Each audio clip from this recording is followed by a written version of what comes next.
New York appeals court judge has granted former U.S. President Donald Trump's request to get an extension to pay this $464 million judgment in his civil fraud case.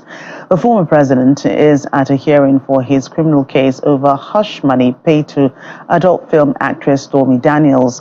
Earlier, he faced a decline to pay the penalty for inflating his net worth. That means he now has 10 days to pay a reduced bond of $175 billion. Mr. Trump has pleaded not guilty to 34 counts of fraud related to an alleged cover-up of that payment in his accounts. If he fails to either secure a bond or delay the process in court, the authorities in New York can freeze his bank accounts or target his properties. A separate legal threat to the former president also takes shape later.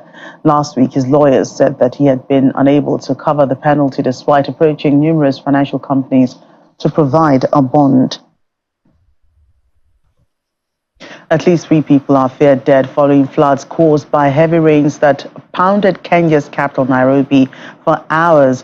Local media reports that among those killed is a police officer who was rescuing trapped families in the Kamukunji area. However, authorities are yet to confirm the deaths.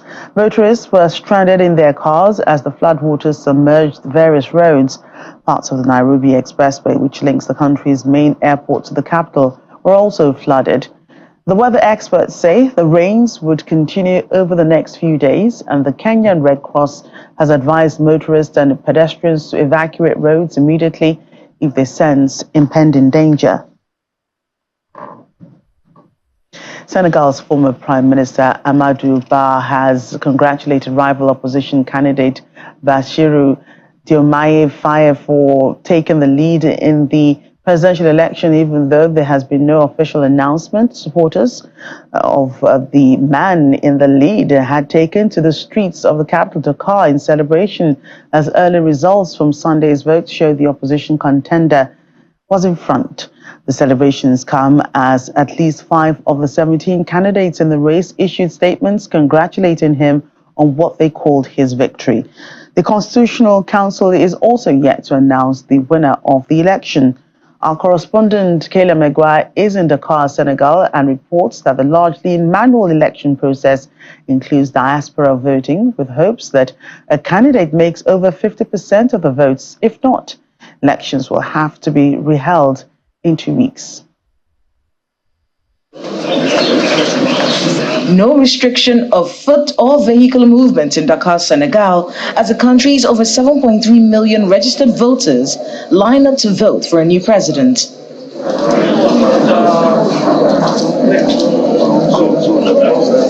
Senegal provides for diaspora voting. The total number of registered voters in the country are 7,381,894, and this number includes 336,040 who will be voting from abroad.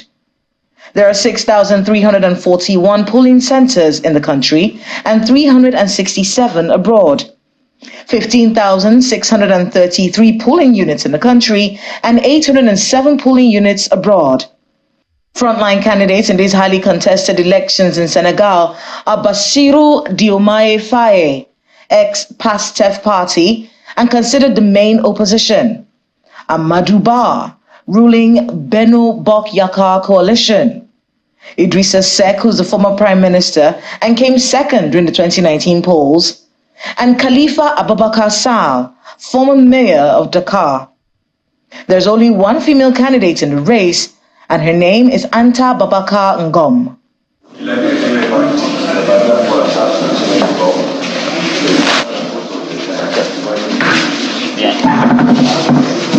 The ECOWAS election monitoring team in Senegal is made up of 1,400 members, led by Professor Ibrahim Gambari, Nigeria's former Minister of External Affairs and former Chief of Staff to former President Muhammadu Buhari.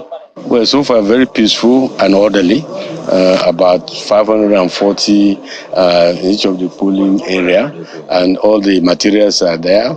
Each of them have the president, like the chairman of the process. The lists are there. Each party representative also checks the list that they have with the official list, and they correspond. And so far, so good. Polling is peaceful across polling units visited in Pikine, Ajawarath and Jene, and Berth Mubert. We had about 4 people. After a quick review at the ECOWAS Situation Room, the team visits other situation rooms across the country, receiving assurances of a well-coordinated exercise with minor irregularities. A quick visit is made to one of the candidates in the polls, Mr. Khalifa Sall. And after a meeting, the team wraps up its roving and waits for Senegal's Constitutional Committee to announce the final results. The official results as they are read out to us in hopefully the next few hours. From Dakar, Senegal, Kayla Megwa, Channels Television News. There's more from Kayla. Earlier, my colleague Layo Laride spoke to her on the elections and as the results continue to trickle in.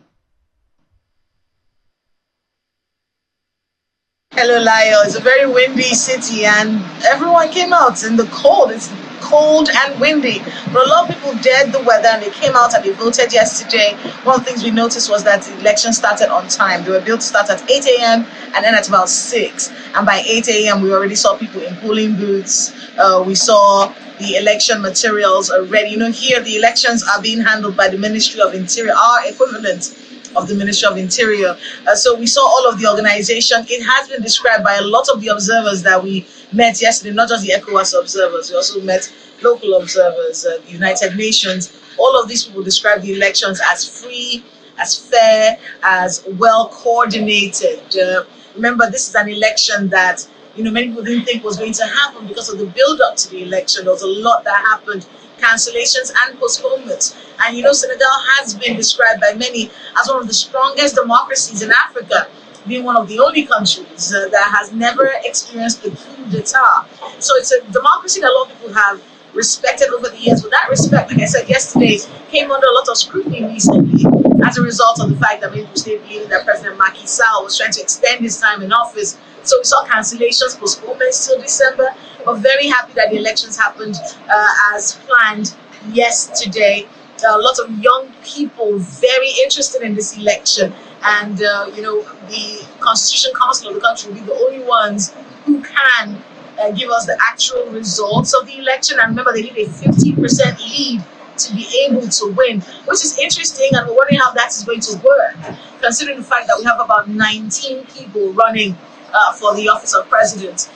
So we're watching to see things are moving in one way or the other. Some people are saying the celebrations are premature.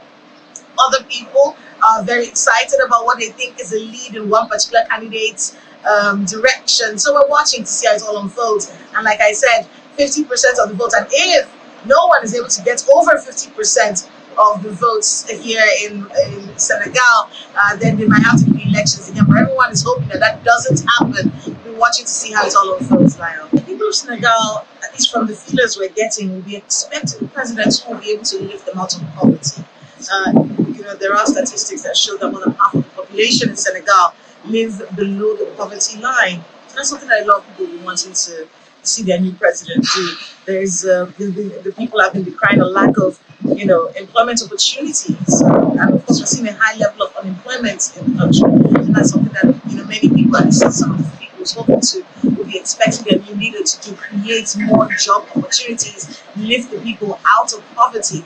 There is a lot of petty crime, of course, in Senegal, in fact, traveling here, many people said they try not to be in dark alleys at night and things like that. So they may not have banditry and kidnapping, so to speak. There's a lot of petty crime going on around the country. So that's something that, and that is an offshoot of poverty. So everything comes down to uplifting the people, getting them out of this massive poverty bracket. This statistic that says, about half or more than half of the population below the poverty line will be an indicator of so many other issues that could arise from that. So, the calls are for a new president who will be able to lift them out. Remember, this place is a mostly Muslim country, so they have a lot of traditional values here. They speak Wolof, whether they speak French. 80% of the country speaks Wolof, and then they teach French in schools. Many people speak French, and English is also taught in schools here. one of the candidates. I know many of the people have been expecting him to be able to bring more diversity in that sense, where they can speak more English and be able to open up themselves to other cultures and other belief systems. But it's a very close-knit country, one religion. They have that going for them. But they want that oneness to be consolidated and lift the people out of poverty. That is a very important bit of what they would be expecting from the new president. Also, with everything that's happened in the run up to these elections, with people losing their lives and with everything being threatened, the democracy that many people have admired Senegal for, many people want to see them come back to that place of pride where they can say we are one of the strongest democracies in Africa, where your vote counts and we are people who respect the values of others. So those are some of the things that I think the people of Senegal will be expecting from a new president. That's lifting them out of poverty, consolidating on democracy, which they have been envied for a very long time, and basically seeing them come out of these labels that have been placed on them, and getting them to where they can call themselves a prosperous African country. I think that will be one of the major demands of the people as they elect a new president. Quite a robust update coming from our correspondent, Kila Megwa, who's in Dakar, Senegal, for that election. Chinese investment in the Nigerian economy is visible in various infrastructure projects spread across the country. Chinese companies have been partners to modern changes in Nigeria for decades, and strengthening that relationship is what the Lagos Forum 2024 hopes to achieve. A delegation led by the Chinese Consul General Yan Yuqing to the event in Lagos reiterated areas of investment to include rail transportation, deep sea port, and even road construction. But scholars of the Nigerian Institute of International Affairs in Lagos, venue of the event, say that it's time for Nigeria to redefine its policy with China. Our Foreign Affairs correspondent, Amarachi Ubani, reports. The Forum on China is the first of its kind in Nigeria and is one China hopes will continue as relations with Nigeria progresses. It is attended by members of the diplomatic corps, the Chinese delegation, led by the Chinese Consul General, international relations scholars, and the media. Private Chinese companies supervising the execution of different infrastructure projects in the country give situation reports on projects past and present, showing Chinese goodwill to Nigeria.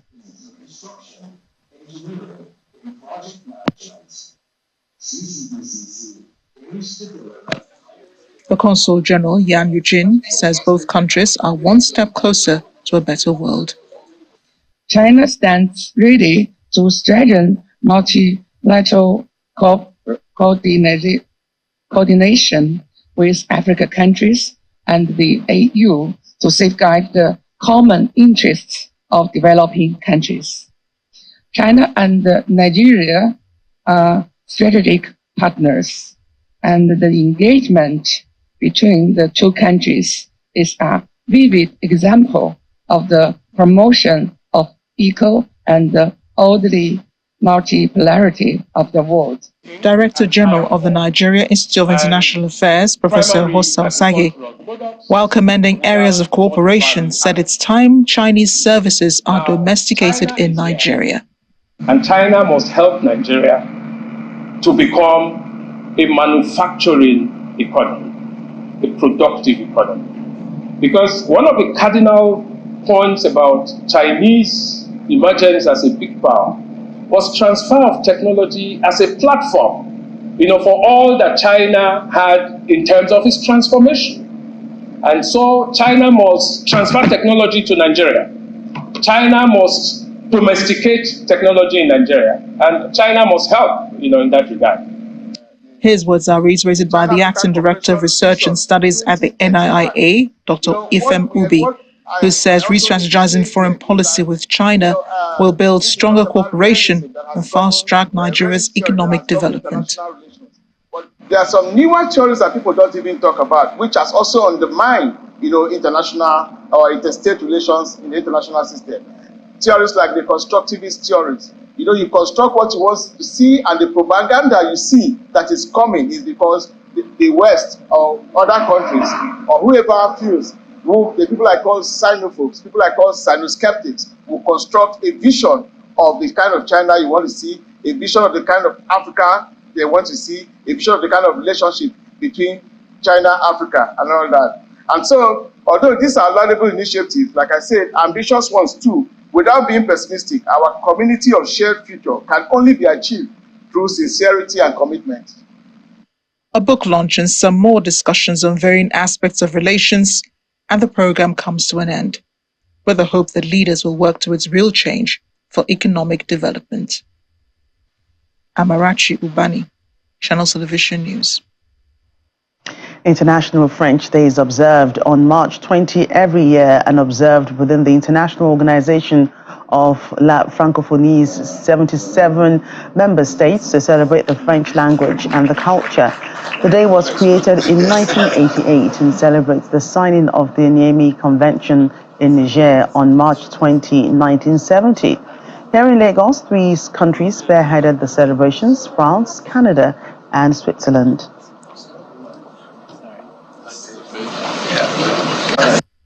When I speak to young Nigerians about their aspirations in traveling and working and maybe moving to Canada, just to underline that perhaps learning French is not just a benefit in understanding Canada, it's a tool to possibly secure employment. So it's, as I'm here in Lagos right now, in part to support La Francophonie and the events around this important week. It's one of the messages I try and underline to Nigerians. Just, you have the benefit of being in West Africa. Nigerians, as you and I both know, extremely industrious, extremely diligent, studious. Let's add maybe French language to the list of professional attributes that Nigerians aspire to, because it will open doors, I have no doubt.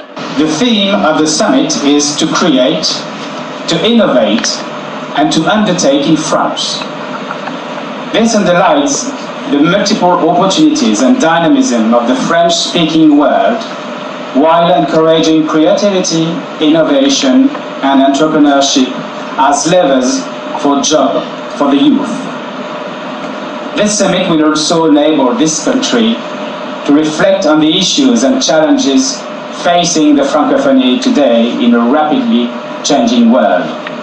Here in Nigeria, we are working together with a number of educational and institutional partners to train more teachers, equip schools, and to create more modern and innovative learning environment, promoting the development of real skills for young Nigerians. 60% German speaking or 65% German speaking, 30% French speaking, 5% in the south of the country speaking Italian, for bordering Italy, logically.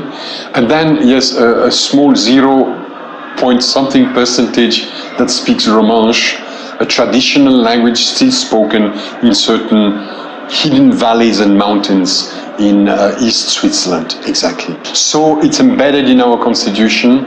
It's an official language.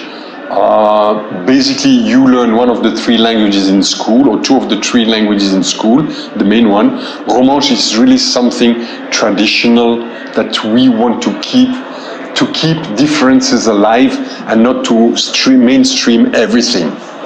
Our world nowadays is a bit mass media, is mainstream. We want to cultivate those differences. And this is why we still have Romanche. And finally, on the program, crowds flocked to witness the early bloom of cherry blossoms in Washington, D.C. Locals and tourists seized the opportunity to capture photos and revel in the beauty of the blossoms. Some also expressed their gratitude for being able to witness the blossoms again. This year, the cherry blossoms reached their peak on March 17, marking the second earliest date since Japan gifted 3,000 original cherry trees to Washington, D.C. in 1912. The National Park Service attributed the early bloom to warmer temperatures, a trend consistent with climate change. What beauty. Well, that's the show today. Thank you so much for watching. I'm Joke Rogers.